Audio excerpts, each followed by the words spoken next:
दोस्तों, cartoon animation series और science fiction movies में हमेशा ही फ्यूचर की एक झलक दिखाने की कोशिश की जाती है।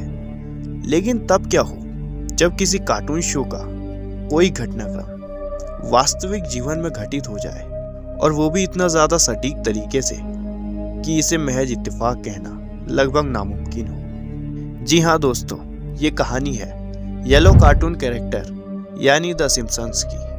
आप जानकर हैरान हो जाएंगे कि सिम्पसंस नाम के ये कार्टून जो दिखाते हैं वो कुछ ही सालों बाद सही हो जाता है।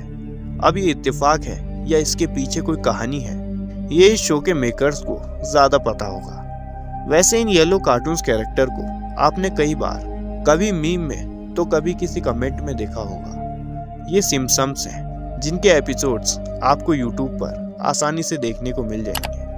इसे 17 दिसंबर 1989 में अमेरिका में शुरू किया गया था। इस कार्टून शो में डोनाल्ड ट्रंप से लेकर कैपिटल हिल हिंसा और नोबेल प्राइज विनर तक के नाम 10 से 15 साल पहले ही बता दिए गए थे। सिम्पसंस के पूरे कार्टून सीरीज में 25 से भी ज्यादा ऐसी घटनाएं दिखाई गई हैं जो भविष्य की एकदम सटीक झलक दिखाती हैं और जो भविष्य में सही भी हुई हैं। तो चलिए जानते हैं इस कार्टून के रहस्य को आज की इस वीडियो में, तो वीडियो के अंत तक बने रहिए। नमस्कार दोस्तों, मैं हूं आपका दोस्त राज और स्वागत करता हूं मेरे इस यूट्यूब चैनल में।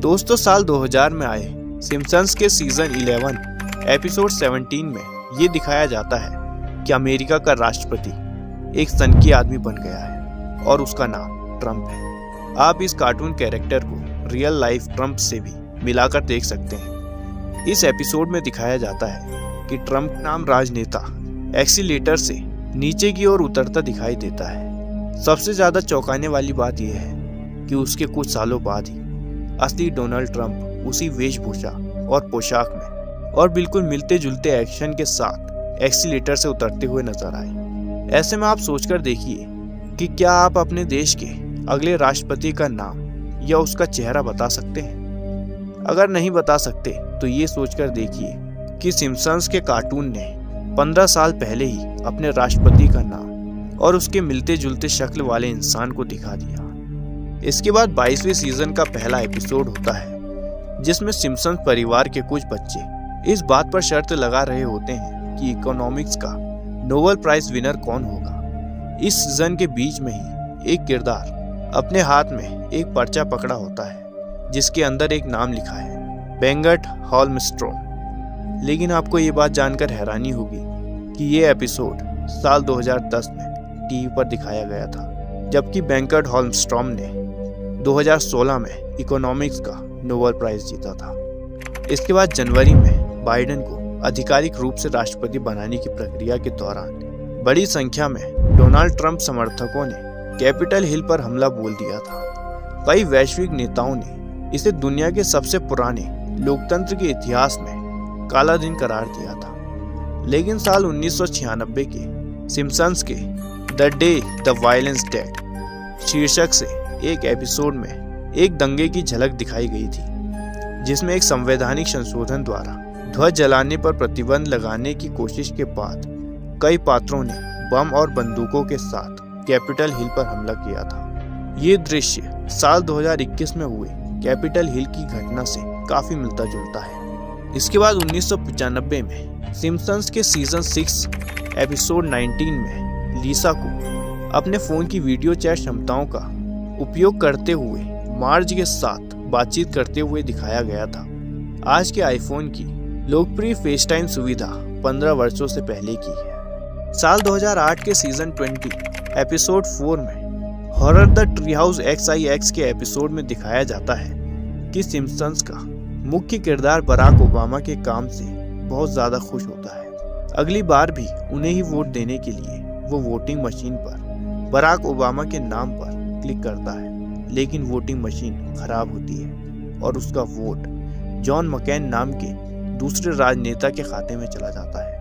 लेकिन चौंकाने वाली बात तो तब हुई जब 4 साल बाद यानी 2012 में राष्ट्रपति के चुनाव में भी एक व्यक्ति ने जब बराक ओबामा को वोट देने के लिए मशीन पर क्लिक किया तो उसका वोट दूसरे राजनेता को चला गया। साल 2007 के एक एपिसोड में ईपीए बायोडोम से बचने के बाद सिम्पसन्स परिवार को छिपने के लिए मजबूर किया जाता है। तो एनएसए को उनकी एक बातचीत को सुनकर मार्ज और बच्चों का पता लगता है। हालांकि द सिम्पसन्स मूवी के सिनेमा घरों में हिट होने के 6 साल बाद एडवर्ड स्नोडेन ने पहली बार अमेरिकियों के फोन और इंटरनेट रिकॉर्ड की सरकारी व्यापक निगरानी का खुलासा किया था।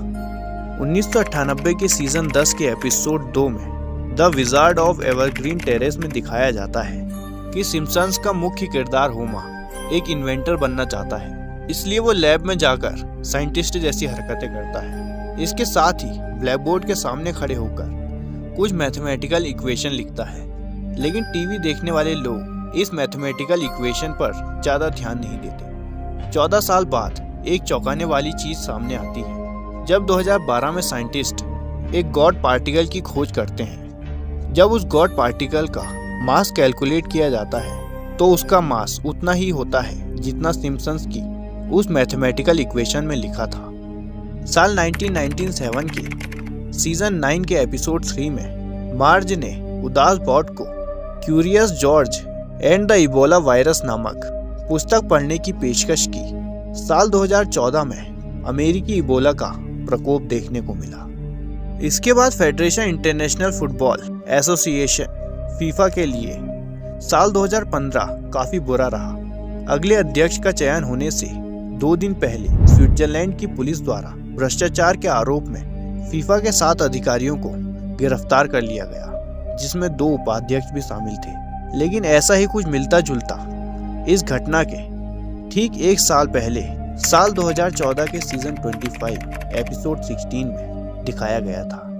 विश्व फुटबॉल महासंघ के प्रतिनिधि जो होमर से संगठन की छवि को सुधारने में मदद मांगते हैं, लेकिन बाद में उनकी गिरफ्तारी वास्तविक जीवन के समान ही आश्चर्यजनक रूप से निकली। इस प्रकरण ने 2014 विश्व कप में जर्मनी की ब्राजील से हार की सही भविष्यवाणी की थी।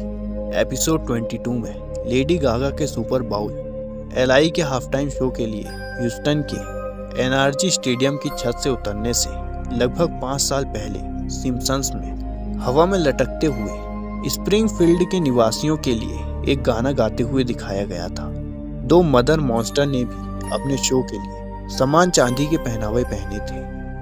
दोस्तों, टाइम ट्रेवल को लेकर आपने बहुत सारे किस्से कहानियां ना जाने क्या क्या सुने होंगे, लेकिन द सिम्पसन्स अपने शो में अक्सर होने से पहले ही घटनाओं को चित्रित करने के लिए प्रसिद्ध है और वे वास्तविक दुनिया की घटनाओं से मेल भी खाती है, जो इस बात की ओर इशारा करती हैं कि शो के निर्माता मैट ग्रोएनिंग एक समय यात्री है। ठीक है, शायद एक समय यात्री ना भी हो, लेकिन आपको ये स्वीकार करना होगा कि यहाँ कुछ तो गड़बड़ है। चलिए, इस गड़बड़ के बारे में आप क्या सोचते हैं हमें कमेंट करके ज़रूर बताइए।